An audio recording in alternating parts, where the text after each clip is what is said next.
Olá, amigos.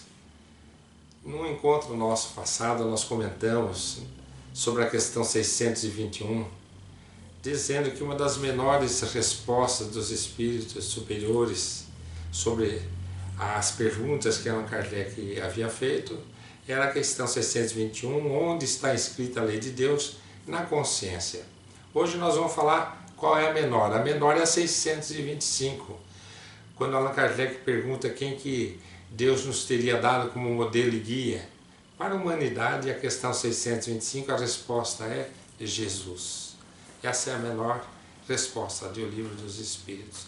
Hoje nós vamos fazer uma reflexão sobre as palavras espiritualismo, espiritismo e kardecismo, que se confundem muito no meio onde nós vivemos. Muita gente diz eu sou espírita kardecista, outras pessoas dizem eu sou espírita e são de outras crenças, embora espiritualistas. Então nós vamos fazer uma breve reflexão para que todos possamos ir recordando aquilo que já sabemos ou aprendendo aquilo que ainda desconhecemos. Quando Allan Kardec lançou o Livro dos Espíritos, a obra ditada pelos espíritos superiores, codificada por ele, na sua primeira página da introdução, Allan Kardec já se preocupa com isso. Quando ele diz assim, o Livro dos Espíritos, quando ele diz assim na introdução: o vocábulo espiritual, espiritualista e espiritualismo já tem uma acepção bem definida, quer dizer, já existem. Então Allan Kardec diz, eu não vou usar de novo esses vocábulos, dando a ele um novo sentido, sendo que ele já tem um sentido próprio. Então, para que não haja confusão, eu vou criar uma nova terminologia para essa nova doutrina, vamos chamar de espiritismo. Então ele diz aqui, os termos espíritas e espiritismo estão sendo criados exatamente para definir essa nova doutrina e os que seguem essa nova doutrina. E ele lembra que o espiritualismo, diz Allan Kardec, é o oposto do materialismo. Então o espiritualismo é o que crê que há um espírito além do corpo físico.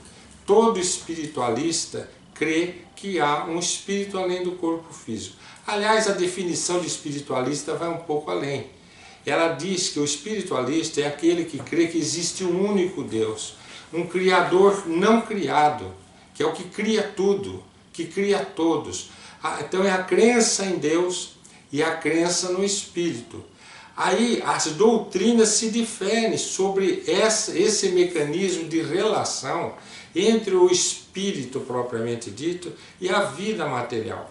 Quando o espiritismo traça um corpo próprio, dizendo que há um único Deus, que é soberanamente justo e bom, que o espírito é imortal, quer dizer, isso já é a doutrina dos espíritos. O espírito é imortal, quer dizer, nunca vai acabar, sempre vai prosseguir evoluindo, né? Que o espírito pode se comunicar através da mediunidade, ele pode transmitir mensagens, pensamentos, sentimentos, que os espíritos podem se associar às pessoas, transmitir, influenciando as pessoas, transmitindo sensações, que nós vivemos várias existências, a pluralidade das existências.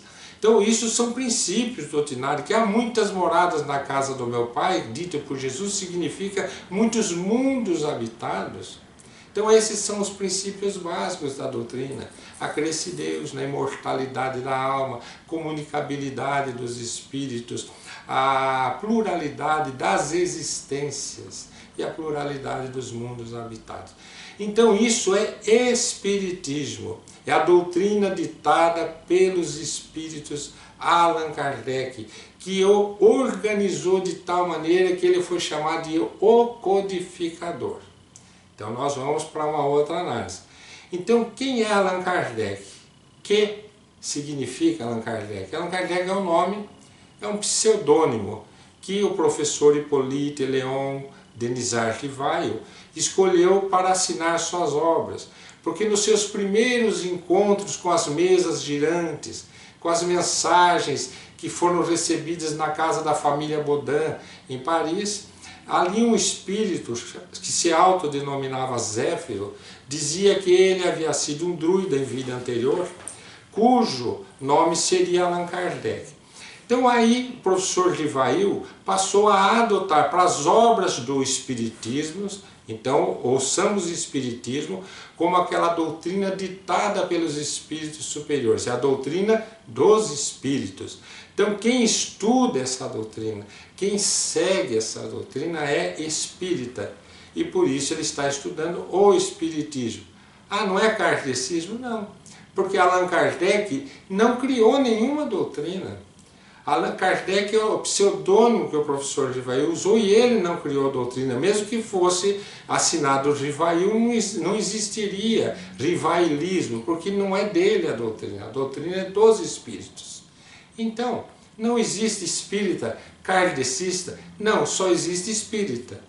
Ah, mas por que as pessoas dizem, eu também sou espírita, mas eu sou de candomblé, eu sou da Umbanda? Não, eles são espiritualistas pela definição. Vamos estudar sufixos. O sufixo ismo quer dizer o quê? Várias coisas. Pelo menos 6 coisas quer dizer. Por exemplo, você pode usar o sufixo grego ismo no esporte, atletismo, ciclismo. Então é aquele que pratica. Então o atletismo é aquele que pratica corrida. Ciclismo, aquele que pratica corridas. Parapentismo, aquele que pratica parapente. Então o ismo, esse sufixo, está sendo usado para quem está praticando algo. Nas religiões, o sufixo ismo vai ter um sentido mais de doutrina. Budismo é aquela doutrina ditada por Buda.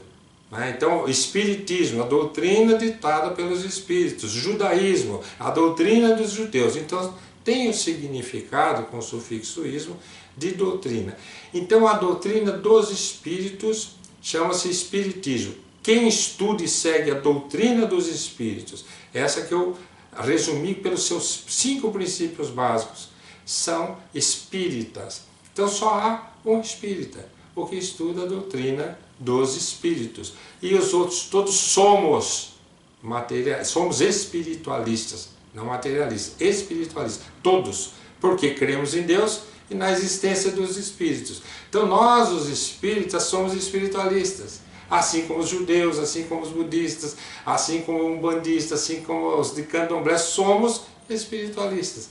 Mas espíritas somos só aqueles que estudamos e seguimos a doutrina dos espíritos. É a nossa reflexão de hoje. Um grande abraço a todos.